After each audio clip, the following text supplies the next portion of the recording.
Redeemer Ministry. Founder Reverend Andy Johnson, main speaker cum singer of revival meetings. बीते सप्ताह में जो हमें पढ़ने को सुनने का जो मौका मिला, इसी निर्गमन पुस्तक की 3री अध्याय का 7 से 12 तक हम लोग देखे थे। जो उसमें था वचन, ये मूसा कौन था, हु वॉज द मोजेस। परंतु आज का जो है वचन जो हम लोग ने पढ़ा है, निर्गमन 3 का 1 से 6 तक। आज का जो विषय है मूसा की बुलाहट, परमेश्वर की ओर से मूसा की बुलाहट। ये बुलाहट क्या है? मैं बीते दिनों में जो बतलाया था कि परमेश्वर ने एक मूसा को ही बड़े अद्भुत रीति से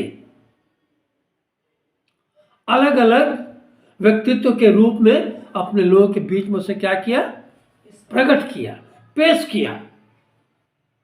और परमेश्वर मूसा को अपने कौम बनी इस्राएल का अगुआ बनाकर आगे बढ़ाता रहा।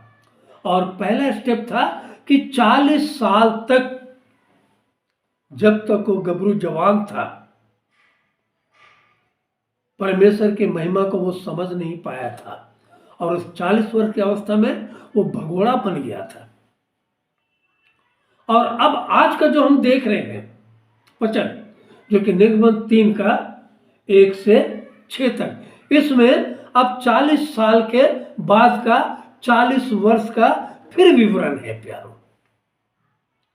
और इसे हम देख नहीं पाएंगे। चलिए थोड़ा देखते हैं हम लोग इसी का। निर्गमन 7 का हम लोग 7 तो निकालेंगे। निर्गमन 7 का 7, धीरे धीरे पढ़िएगा। जब मूसा और हारून फिरौन से बात करने लगे, तब मूसा 80 वर्ष का और हारून 83 वर्ष का था। यहां पर देखिए, पहले 40 वर्ष की अवस्था में मूसा क्या किया था? भाग गया था। और भागकर यहां जो आज पढ़ रहे हैं, मूसा अपने ससुर यित्रो नामक मिद्यान के याजक की भेड़ बकरियों को चराता था। 40 साल के बाद, 40 साल तक, 40 साल क्या, 39 मने 79 तक देखा जाए तो ऐसा मूसा अपने ससुर यित्रो के भेड़ों को क्या कर रहा था? चरा रहा था। और भगोड़ा बन के मिद्यान शहर में अपना जीवन व्यापन कर रहा था। वहां पर उसने शादी भी कर लिया। और शायद मैं सोचता हूं जो पिछला भाग था, 40 वर्ष में जो उसके साथ घटा था, उन सारी बातों को शायद वो भूल चुका था। मैं आज की बात को इसलिए आपके इसके बीच में रखना चाहता हूं। हम भूत, वर्तमान और भविष्य, इन बातों को बहुत जल्दी भूल जाते हैं। भविष्य का तो छोड़ दीजिए, भूतकाल की बातों को भी भूल जाते हैं। और वर्तमान में हमारे साथ जो होता है, इन बातों को भी एक एक दिन हम भूतकाल की ओर भूलते हुए चले जाते हैं प्यारों। परंतु परमेश्वर बड़े अद्भुत रीति से अपने योजनाबद्ध तरीके से कार्य करता है। जैसा कि यशायाह की पुस्तक में लिखा है, 55 का 8-9 में, तुम्हारे और मेरे विचारों में क्या है? जमीन आसमान का फर्क है। और तुम्हारी गति और मेरी गति एक समान नहीं है। हम चाहे जिस परिस्थिति में रहें, हम सोचते हैं सिर्फ परमेश्वर जवानों को इस्तेमाल करता है करके प्यार। जवानी अवस्था में इस्तेमाल कर रहा है परमेश्वर, इसलिए आज गलत है। जवान लोग परमेश्वर के नजदीकी से क्या हो गए? बहुत दूर हो गए, बहुत दूर हो गए। इसलिए परमेश्वर का वचन कहता है कि हे जवान, अपने जवानी के दिनों में अपने सृजनहार को क्या कर? स्मरण कर, मत भूल। और 80 साल के व्यक्तित्व को नहीं कह रहा है परमेश्वर ये बात। हम सोचते हैं अब क्या होगा हमारा, क्या इतने जैसा कल मैं सोच रहा था, अब नहीं होगा यार, अब सेवकाई नहीं होगा, बहुत हो गया सेवकाई, बहुत हो गया सेवकाई। परंतु परमेश्वर हमारे विचारों को जानता है प्यारों। और परमेश्वर ऐसे समय में ही, मूसा जब अपने व्यक्तित्व को भूल गया था, मैं कौन हूं, क्या हूं, मेरा परिवेश क्या है, मेरा उद्देश्य क्या है, मेरा उद्यम क्या है, इन बातों को पूर्ण रीति से वो भूल चुका था। ऐसे समय में परमेश्वर का आह्वान मूसा के जीवन में होता है प्यारों। आइए थोड़ा इसको देखने से पहले एक वचन को देखेंगे। भजन संहिता शायद 139 होना चाहिए, भजन संहिता 139 का 7-8 देखिएगा। हाँ पढ़िए। मैं तेरे आत्मा से भागकर किधर जाऊं। परमेश्वर का वचन, परमेश्वर का दास दाऊद आज हम सब के लिए, या मूसा के लिए भी कह रहा है कि मैं तेरे आत्मा से भागकर किधर जाऊं, चाहे मिद्यान जाऊं, चाहे अमेरिका जाऊं, चाहे कहीं जाऊं, आप कहीं परमेश्वर के पकड़ से बच नहीं सकते प्यारा। अगर परमेश्वर की बुलाहट आपके जीवन में है, मैं कभी नहीं सोचा था कि मैं इस एमपी में आके परमेश्वर के वचन को बोलूंगा। मैं सोचा करता था मैं जमशेदपुर में रहता हूं, बस मेरा जीवन यहीं तक सीमित है। परंतु परमेश्वर अपने लोगों के जीवन को सीमित नहीं करता है, उसे और भी सीमा से आगे बढ़ाता है प्यारों। और इसलिए दाऊद यहां कहता है, फिर से पढ़िएगा। मैं तेरे आत्मा से भागकर किधर जाऊं, किधर जाऊं, या तेरे सामने से किधर भागूं। किधर भागूं। हम कहीं भाग नहीं सकते प्यारों, परमेश्वर से हम कहीं भी भागे।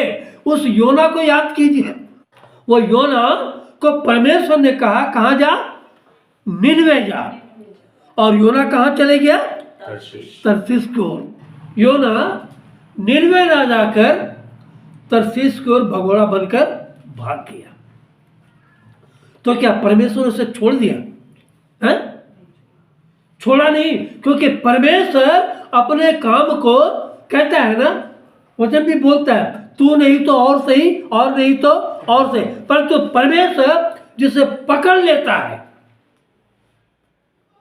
उसे अपने राज के कार्य के लिए हर हालात में इस्तेमाल करता है प्यारों। याकूब की परिस्थिति को देखिए प्यारों। याकूब जो कि हर बात में अड़ंगा मारने वाला है, परमेश्वर ने उसे भी पकड़ा प्यारों। और जब परमेश्वर ने पकड़ लिया, और परमेश्वर जब पकड़ लेता है, फिर अपने कार्य के लिए उसे इस्तेमाल करता है प्यारों। और यहाँ इसलिए दाऊद का भजन कहता है, मैं तेरे आत्मा से भागकर किधर जाऊं, वह तेरे सामने से किधर भागूं।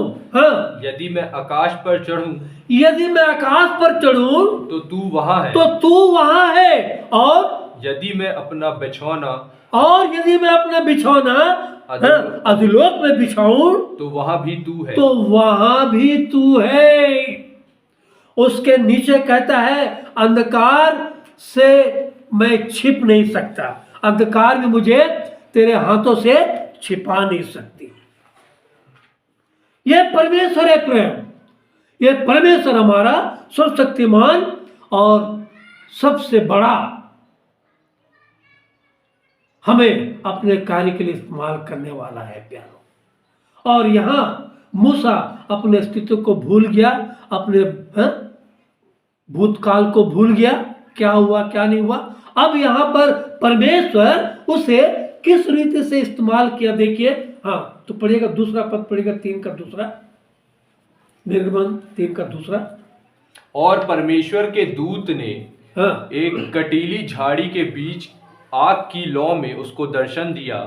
जब मूसा भेड़ को चरा रहा था, ऐसे समय में परमेश्वर अपने सहित उसके परिस्थिति को देखते हुए क्या किया, एक कटीली झाड़ी के बीच में आग की लौ में उसको क्या किया, दर्शन दिया, उसकी ओर, उसको अपनी ओर क्या किया, आकर्षित किया, अपनी ओर खींचा, अपनी ओर उसका ध्यान को आकर्षित किया।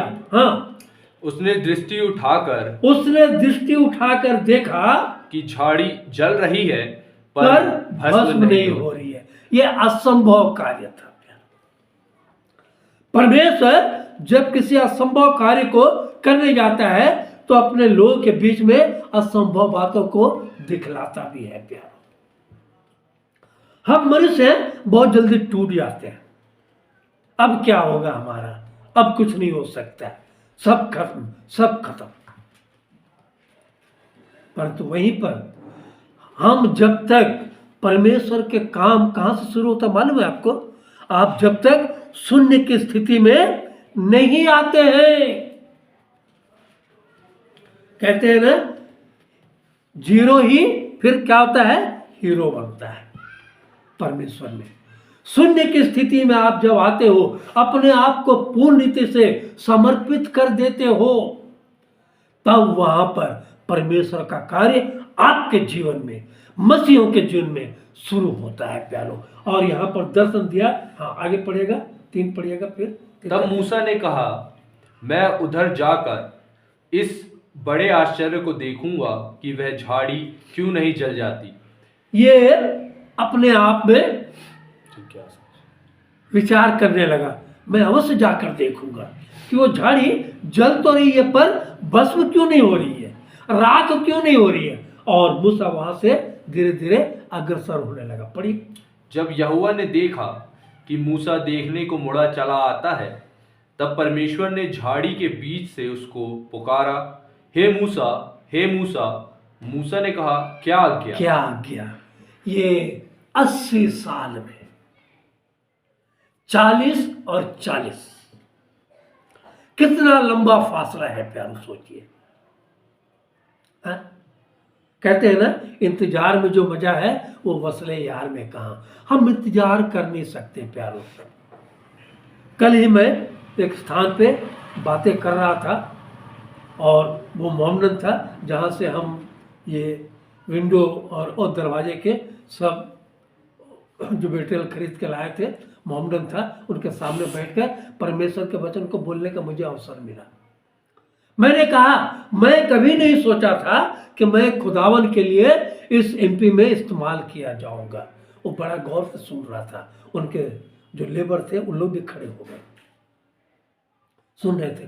परमेश्वर, मैंने कहा मुझे अच्छा नौकरी मिले, अच्छे काम मिले, परंतु मैंने टाटा कंपनी की नौकरी को छोड़ा, टेल्को की नौकरी को छोड़ा और छोड़कर मैं सोच रहा था कि अब क्या करूं, परंतु परमेश्वर की योजना कुछ और थी। परमेश्वर ने घुमावदार चक्कर में घुमाकर इस कटनी में लाकर खड़ा कर दिया। जमशेदपुर से रायपुर, रायपुर से कटनी। सोचिए, मैं तेरे आत्मा से भागकर किधर जाऊं। मैं अपने आप को उस स्थान में सोचकर देखा। सचमुच परमेश्वर अपने रीति से जब कार्य करता है, इसलिए परमेश्वर का वचन बोलता है, परमेश्वर को अपनी रीति से उसके कार्य को करने दो।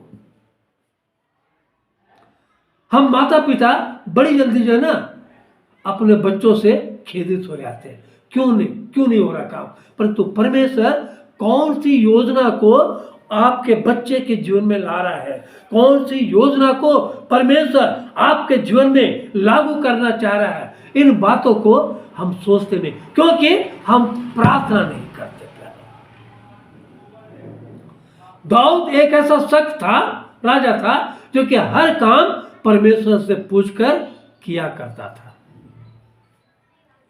और एक बार नहीं, दो बार परमेश्वर से बिना पीछे जब कार्य किया, पाप में पड़ गया। प्यारो, परमेश्वर अपने कार्य को बड़े अद्भुत रीति से अंजाम देना चाहता है प्यारो। और मूसा के लिए परमेश्वर ने जो व्यवस्था करके रखा था, ये कौम बनी इस्राएल जो मिस्र में 450 दासत्व की हालत में थी प्यारो। कितने वर्ष? सोच लीजिए। और उस 450 अस्तित्व को परमेश्वर ने मूसा के द्वारा छुड़ौती का एक अगुआ बनाकर क्या किया? कितना लंबा अंतराल है, सोचिए प्यारो। परमेश्वर कैसा धैर्य धरता प्यारो। तो आपके जीवन में परमेश्वर क्यों धैर्य नहीं धरता प्यारो? आपके जीवन में परमेश्वर धैर्य धरता, परंतु धैर्य हमारे जीवन में नहीं है। हम रुकना नहीं चाहते। हम परमेश्वर के कार्य को छोड़कर अपने रीति से कार्य करना चाहते हैं। हम जब अपने रीति से कार्य करते हैं वहां हमारा कोई भी कार्य सफल नहीं होता प्यारो। परमेश्वर अपने योजनाबद्ध तरीके से धीरे धीरे कार्य को करता है। और जब मूसा पूर्ण रीति से अपने आप में सब कुछ अपने अस्तित्व को भूल गया था, वहां पर परमेश्वर ने मूसा को आह्वान दिया,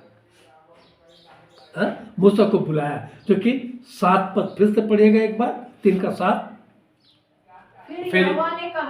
फिर यहोवा ने मूसा को आह्वान देकर कहा, मैंने अपनी प्रजा के लोगों को जो मिस्र में है उनके दुख को निश्चय देखा है। ये आह्वान दे रहा है मूसा को प्यारो। आपके जीवन में भी परमेश्वर आह्वान देता है कि मैंने इस कठिन शहर में अपने लोगों को तितर बितर होते हुए देखा है। पहली बात देखा है, उसके बाद और उनकी पीड़ा पर मैंने चित्त लगाया है। और दूसरी बात, उनकी पीड़ा पर मैंने क्या किया है? चित्त लगाया है। हाँ, इसलिए अब मैं उतर। तीसरी बात क्या है? इसलिए अब मैं उतर आया। तो वहीं पर हाथ रखेगा। जब परमेश्वर उतर आया था, परमेश्वर सर्वे सर्वा था, तो क्या परमेश्वर अपने हाथ से अपने कौम बनी इस्राएल को छुड़ा नहीं सकता था? लेकर जा नहीं सकता था? परंतु वो चाहता था मेरे लोगों के लिए एक अगुआ बनकर कार्य करे, क्योंकि परमेश्वर अपने हाथों से कार्य करने में सक्षम है। परंतु वो चाहता है कि मेरे लोगों के बीच में मेरा एक नबी कार्य करने पाए। और इसलिए परमेश्वर देखता है कि पृथ्वी पर कोई मेरे कार्य को करने के लिए कोई मेरे योग्य है या नहीं। और है तो उसके जीवन में क्या परिस्थिति है, उन सारे परिस्थितियों से परमेश्वर उसे धीरे धीरे धीरे धीरे क्या करता है? निकाल कर बाहर करता है प्यारो। यह परमेश्वर का काम है। और चौथी बात क्या आता है? हाँ, उतर आया हूं। फिर हाँ, 8वां जो पढ़े थे कि उन्हें, इसलिए अब मैं उतर आया हूँ हाँ, कि उन्हें मिस्रियों के वश से छुड़ाओ, हाँ, और उस देश से निकालकर एक अच्छे और बड़े देश में, जिसमें दूध और मधु की धाराएं बहती हैं, अर्थात कनानी, हित्ती, एमोरी, परिज्जी, हिब्बी और यबूसी लोगों के स्थान में पहुंचाऊं। एक स्थान से निकालकर दूसरे स्थान में पहुंचाऊं। यह पहुंचाने के लिए उसने मूसा के लिए इंतजार किया प्यारो। जब मूसा, अभी हम पढ़े ना 7 का 7 में, जब मूसा परमेश्वर के आह्वान को सुन लिया, जान लिया, तब वो 80 वर्ष का हुआ प्यारो। हमारे बड़े बुजुर्ग ये कहते हैं ना, अरे अभी तुम्हारे दूध के दांत अभी टूटे नहीं है ना, अकल का दाढ़ आया नहीं है, कहते हैं। और सही में हम सोचते हैं हम अपने आप में परिपक्व हो गए, हम सब कुछ कर सकते हैं, हम सक्षम हैं, परंतु नहीं प्यारो। ना तो बल से ना शक्ति से, पर मेरी आत्मा के द्वारा। जब परमेश्वर का आत्मा आपके जीवन में आता है, परमेश्वर की आत्मा जब दाऊद के जीवन में आया, दाऊद क्या करना? नाचने लग गया, नाचने लग गया। और ऐसे ही परमेश्वर का आत्मा जब आपके जीवन में आता है, परमेश्वर अपने कार्य को अंजाम देता है। और यहां पर देखिए, फिर तो उसको ये पढ़िएगा, निर्गमन 3 का 6 पढ़िए। फिर उसने कहा, हाँ, मैं तेरे पिता फिर परमेश्वर ने मूसा से कहा, मैं तेरे पिता का परमेश्वर मैं तेरे पिता का परमेश्वर और अब्राहम का परमेश्वर, और अब्राहम का परमेश्वर, इसहाक का परमेश्वर इसहाक का परमेश्वर और याकूब का परमेश्वर हूँ। और याकूब का परमेश्वर हूँ। तब क्या हुआ मूसा? पढ़िए। तब मूसा ने, जो परमेश्वर की ओर देखने से डरता था, अपना मुंह ढांप लिया। अपने मुंह को ढांप लिया। अब वो समझ गया कि सचमुच परमेश्वर मुझसे क्या है, आमने सामने होकर क्या कर रहा है? बातें कर रहा है। डर गया। मैंने कहा ना कई बार कि आप बड़े बड़े बातें बोल लेंगे, 10 आदमी के सामने में बहुत बातें बोल सकते हैं, परंतु अगर परमेश्वर का आह्वान आपके जीवन में हुआ, परमेश्वर अपने वचन के लिए आपको खड़ा करना चाहा, आपका शरीर क्या होता है? रोम रोम कांप जाता है प्यारो, क्योंकि ये परमेश्वर का वचन सार्थक है प्यारो। परमेश्वर का वचन जीवित है। और यहां पर मूसा अब क्या कहता है, देखिए 13 से पढ़िए। मूसा ने परमेश्वर से कहा। अब देखिए, मुंह तो ढांप लिया, परमेश्वर से डर गया, और मूसा यहां परमेश्वर से देखिए आमना सामना। जब मैं इस्राएलियों के पास जाकर उनसे कहूँ, तुम्हारे पितरों के परमेश्वर ने मुझे तुम्हारे पास भेजा है, तब यदि मुझसे पूछे इसका क्या कारण है, उसका क्या नाम है, उसका क्या नाम है, तब मैं उनको क्या बताऊं? वहां पर देखिए, अब मूसा परमेश्वर के उस सक्षम प्यार को, सक्षम शक्ति को अभी तक पहचान नहीं पाया था, इसलिए सवाल करने लग गया, क्योंकि वो भगोड़ा बनकर भाग गया था, अपने मर्जी से काम किया था। अब जब मर्जी, परमेश्वर अपना मर्जी से काम कराना चाह रहा है, यहां पर एक सवालिया निशान आ गया उसके जीवन में। कहने लगा, अगर कोई मुझसे पूछे, इस्राएल के पास जाकर कहूं कि परमेश्वर ने मुझे तुम्हारे पास भेजा है, तो मैं उनको क्या बताऊं? अब परमेश्वर क्या कहता है? 14 पद पढ़िए। परमेश्वर ने मूसा से कहा। परमेश्वर ने मूसा से कहा। परमेश्वर ने मूसा के सवाल का उत्तर दिया। क्या उत्तर दिया? मैं जो हूँ सो हूँ। मैं जो हूँ सो हूँ। मुझसे पहले न कोई हुआ और न कोई होगा। मैं आदि और अनादि काल का पिता परमेश्वर हूँ। मैं तो अल्फा और ओमेगा हूँ। यह है हमारा परमेश्वर प्यारो। और उसके बाद पढ़िएगा, फिर उसने कहा, तू इस्राएलियों से यह कहना, जिसका नाम मैं हूँ, और उसी ने मुझे तुम्हारे पास भेजा है। देखिए, फिर मूसा से कहता है परमेश्वर, कितनी दोस्ताना बात है प्यारे। यहां पर देखिए, मूसा को अपने संग रखकर आमने सामने परमेश्वर क्या कर रहा है? उससे बातें कर रहा है प्यारो। अगर वो फिर भी तुझसे पूछे, इस्राएल तुझसे पूछे, तो इस्राएल से यह कहना, जिसका नाम मैं हूं, उसी ने मुझे तुम्हारे पास भेजा है। कितनी बड़ी बात है प्यारो। और उसके बाद आगे पढ़िएगा। फिर परमेश्वर ने मूसा से यह भी कहा।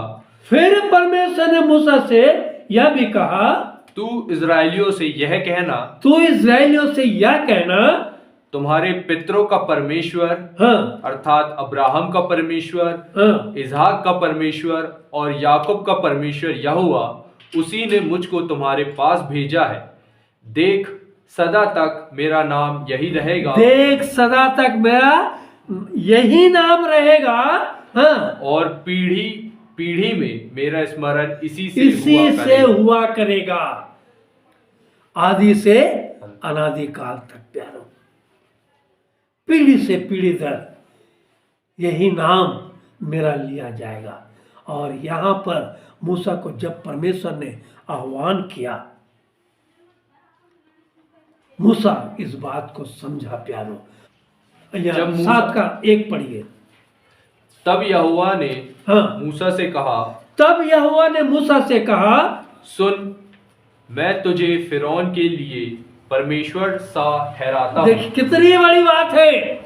यहाँ पर मूसा को परमेश्वर आश्वासन नहीं दे रहा है, एक पुख्ता सबूत दे रहा है। क्या सबूत दे रहा है? बोलते हैं, सुन, मैं तुझे फिरौन के लिए तुझे क्या ठहराता हूँ? परमेश्वर सा, अपना जैसा उसे ठहरा दिया प्यारो, ठहराता हूँ। हाँ, और तेरा भाई हारून हाँ, तेरा नबी ठहरेगा। क्योंकि यहाँ पर मूसा बहानेबाजी करने लग गया, कहने लगा, मैं तो भद्दे होंठ वाला हूँ, मैं तो तोतला हूँ, मैं तो तोतला कर बोलता हूँ, मैं फिरौन के सामने में बोल नहीं सकता। हड़बड़ाहट, घबराहट। और जानते हैं, परमेश्वर बहुत क्रोधित हो गया था प्यारो, बहुत क्रोधित हो गया था। और परमेश्वर का दूत रास्ते में खड़ा था मूसा को घात करने के लिए। वचन में पढ़िएगा। परंतु उसकी पत्नी अपने बेटे की खंडी को काटकर परमेश्वर के क्रोध को शांत किया। पढ़िएगा वहां पर, उसको मैं बतला नहीं चाहता, पढ़िए। अगर सही सारी बातें मैं ही बतला दूं, फिर आप लोग क्यों कर पढ़ेंगे इसको, है? और यहाँ पर परमेश्वर कहता है, विलंब से क्रोध करने हारा, धीरज धरने वाला। बोलता, तेरे लिए क्या है? हाँ, तेरा भाई हारून तेरा क्या ठहरेगा? नबी ठहरेगा। तेरे ओर से कौन बात करेगा? हारून बात करेगा। देखिए, अब कई मसीहों को आज तक ये भी नहीं मालूम है कि हारून, मूसा और मरियम में कौन छोटा और कौन बड़ा। और यहां पर क्या लिखता है? 7वां पढ़िएगा उसको। तब जब मूसा और हारून फिरौन से बात करने लगे, तब मूसा 80 वर्ष का और हारून 83 वर्ष का था। इसका अर्थ क्या था? हारून बड़ा था और मूसा क्या था? छोटा। अब मरियम क्या थी? दोनों से बड़ी थी। Praise the Lord. समझे? ये है भेद प्यारो। मूसा सबसे छोटा, दाऊद भी सबसे छोटा। जब परमेश्वर ने शामुएल को आह्वान किया, जा यिशै के पुत्र को मेरे लिए अभिषेक कर, शामुएल चला गया। और एक से एक अबीनादाब, सब बड़े से लेकर सब आने लगे सिलसिलेवार। परंतु परमेश्वर ने किसी के ऊपर हाथ नहीं उठाया। और शामुएल को मजबूर होकर पूछना पड़ा, क्या तेरा और भी कोई पुत्र है? यिशै ने कहा, हाँ, लोहरा पुत्र है, उसे बुला लिया। और जब दाऊद आया, उसके मुंह से लाली टपक रही थी। मेरा कहने का अर्थ है, परमेश्वर जब चुनता है ना, अपने मर्जी से ये चुनता है। छोटे से लेकर बड़ों के बीच में परमेश्वर अपनी योजना को क्या करता है? कार्यान्वित करता है। किसे कौन सा स्थान में खड़ा करना है, वो परमेश्वर जानता है प्यारो। और परमेश्वर अपने काम को अंजाम देने के लिए समय समय पर अपने कौम बने इस्राएल के बाद आज तक परमेश्वर अपने प्रचारकों के द्वारा, अपने पासवानों के द्वारा कई बार अपने वचन को अपने लोगों तक पहुंचा रहा है। आज भी पहुंचा रहा है, पहुंचाता रहेगा। परंतु सबसे बड़ी बात है, आज भी मसीह लोग क्या है? सोए हुए हैं, सोए अवस्था में है। परमेश्वर दर्शन देता है, परमेश्वर बोलता है, परमेश्वर हमसे बारंबार बोलता है कि मैं और तू मिलकर काम करेंगे। आओ हम आपस में क्या करें? मिलकर वाद विवाद करें। परमेश्वर आपसे वार्तालाप करना चाहता है अपने काम को अंजाम देने के लिए। अय्यूब की पत्री 33 उसका 14 से 17 धीरे धीरे पढ़िएगा।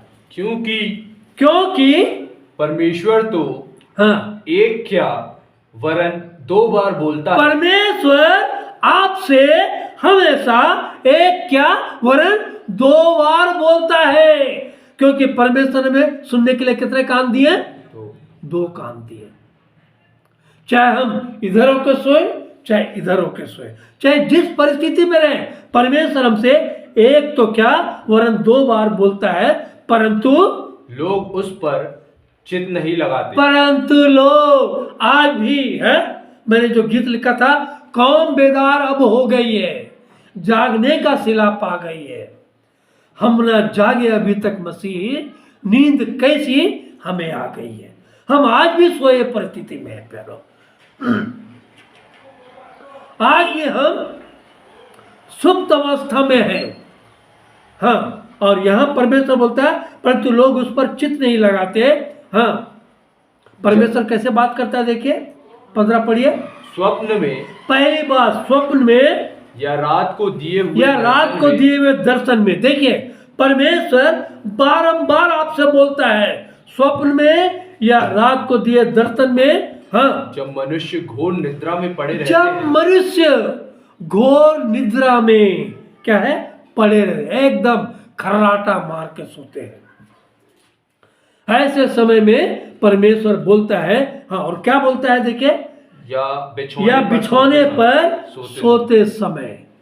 हर परिस्थिति में दाऊद ने कहा ना, चाहे मैं अधोलोक में जाऊं चाहे आसमान में जाऊं, हर जगह तू है। और परमेश्वर हर जगह आपसे बारंबार, हे बेटा हे बेटी सुन मेरी ओर, सुन मेरे ओर मुखातिब हो, मुझसे बातें कर परमेश्वर बोलता है। 16वां पद पढ़िए। तब वह मनुष्यों के कान खोलता है। जब मनुष्य घोर निद्रा में रहता है, जब मनुष्य अपने आप में पूर्ण रीति से अपने आप को सुप्त अवस्था में रखता है, तब वह मनुष्य के कानों को क्या करता है? खोलता है। हाँ, और उनकी शिक्षा पर क्या लगाता है? अपने मोहर लगाता है। हाँ, जिससे वह मनुष्य को उसके संकल्प से रोके, मनुष्य के संकल्प से परमेश्वर रोकना चाहता है और गर्व को मनुष्य में से दूर करे। मूसा भी यही सोचता था, मैं हूँ। आज हम भी सोचते हैं, मैं जो काम कर रहा हूँ सब ठीक कर रहा हूँ, मैं अपने परिस्थिति में ठीक चल रहा हूँ, अपनी दृष्टि में हर काम को अंजाम दे रहा हूँ। नहीं प्यारो, ये मनुष्य का गर्व है। मनुष्य में और परमेश्वर में बहुत जमीन आसमान का फर्क है प्यारो। हाँ, और क्या कहता 18 पद पढ़िए। वह उसके प्राण को गड़े से बचाता है। वह मनुष्य के प्राण को गड़े से बचाता है और उसके जीवन को तलवार की मार से बचाता है। और उसके जीवन को परमेश्वर तलवार की मार से बचाता है। मैं भी एक परिस्थिति में था, सदोम और अमोरा की तरह।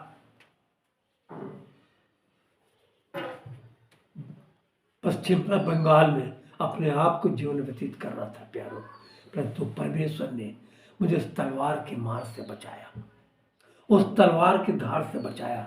और वहां से अभी जो पढ़े हम लोग को तलवारी पार, मैं धीरज धरकर यहोवा की बाट जोता रहा और उसने मुझको सत्यानाश के गड़े और दलदल के कीच में से निकालकर उबारा, खड़ा किया और चट्टान पर लाकर मेरे पैरों को क्या किया? दृढ़ किया। परमेश्वर मूसा की तरह आपको सबको इस्तेमाल करना चाहता है प्यारो। सिर्फ हमें चाहिए उसकी आवाज को सुनना, उसकी आवाज पर हमें ध्यान देना। प्रकाशित वाक्य 3:20 में क्या कहता है? देख मैं द्वार पर खड़ा हुआ खटखटाता हूं, जो कोई मेरा शब्द सुनकर द्वार खोलेगा, मैं भीतर आकर उसके साथ भोजन करूंगा और वह मेरे साथ। जक्कई के जीवन में यही परिस्थिति हुई है। जक्कई को परमेश्वर ने क्या किया? अपने पुत्र यीशु मसीह के द्वारा क्या किया? बुलाया, हे जक्कई झट नीचे उतरा। आज भी परमेश्वर जक्कई की तरह, मूसा की तरह आपको हमको आह्वान दे रहा है प्यारो। बस हमें सुनने के लिए वो कान तैयार करना है प्यारो। भजन संहिता 9:10 में कहता है, यहोवा पिसे हुओं के लिए ऊंचा गढ़ ठहरेगा और संकट के समय के लिए भी ऊंचा गढ़ ठहरेगा। और तेरे नाम के जानने वाले तुझ पर भरोसा रखेंगे, क्योंकि हे यहोवा तूने अपने खोजों को त्याग नहीं दिया। Praise the Lord. परमेश्वर का नाम को धन्यवाद।